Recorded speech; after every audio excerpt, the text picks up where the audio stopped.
Hi friends, welcome to red spider Sakthi. அதாவது ஜிவி பிரகாஷ் நடித்த rebel அப்படிங்கிற திரைப்படம் மூலமா தமிழ் சினிமாவில் அறிமுகமானவங்க தான் மலையாள நடிகை மமிதா பைஜு.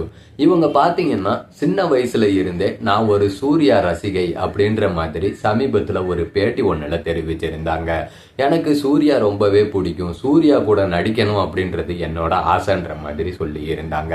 ஆனா அந்த பேட்டி கொடுத்து கொஞ்ச நாட்கள்லயே அந்த ஆசையும் நிறைவேறிச்சுங்க. சூர்யா மற்றும் பாலாவோட கூட்டணியில உருவான திரைப்படம் தான் வணங்கான்.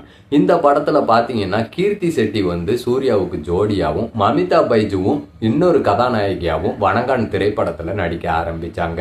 ஆனா அந்த படத்துல இருந்து பாதியிலேயே நம்ம நடிப்பின் நாயகன் சூர்யா விலகிட்ட காரணத்தால மமிதா பைஜு, கீர்த்தி செட்டி ரெண்டு பேரையுமே மாத்திட்டு புது நடிகர் நடிகைகளை வச்சு பாலா அந்த படத்தை டைரக்ட் பண்ணி ரிலீஸும் பண்ணினாரு. இப்ப பாத்தீங்கன்னா சூர்யா வெங்கி அட்லூரியோட இயக்கத்துல தன்னோட 46வது திரைப்படத்துல நடிக்கிறாருங்க. இந்த 46வது திரைப்படத்தோட பூஜையும் பாத்தீங்கன்னா இன்னைக்கு போட்டு முடிச்சிட்டாங்க. கூடிய சீக்கிரமே ஷூட்டிங்கையும் தொடங்கிடுவாங்க.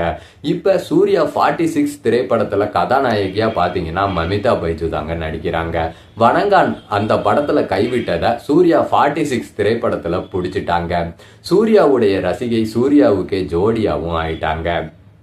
இப்ப இன்னொரு விஷயம் என்ன அப்படின்னு பாத்தீங்கன்னா, பிரேமலு அப்படிங்கிற திரைப்படத்துல நடிச்சதன் மூலமா தமிழ் சினிமாவிலையும் ரசிகர்கள் எக்கச்சக்கமான பேர் மமிதா பைஜுவுக்கு இருக்காங்க. இப்ப விஜய் நடிச்சிட்டு இருக்க அவரோட கடைசி திரைப்படமான ஜனநாயகன் திரைப்படத்திலையும் மமிதா பைஜு ஒரு முக்கியமான கதாபாத்திரத்துல நடிக்கிறாங்க. அதை தொடர்ந்து இப்ப சூர்யா 46 திரைப்படத்திலையும் கதாநாயகியா நடிக்கிறாங்க. அதனால 2026ல மமிதா பைஜு மிகப்பெரிய நடிகையா வருவாங்க அப்படின்றது ரசிகர்களோட எதிர்பார்ப்பா இருக்கு. பிரேமலு திரைப்படம் மூலமாவே தமிழ் ரசிகர்கள் நிறைய பேர்த்த பிடிச்சவங்க இன்னும் நிறைய ரசிகர்களை தமிழ் சினிமாவில் இருந்து அவங்க மமிதா பைஜு பெறுவாங்க அப்படின்றத நம்பலாம்.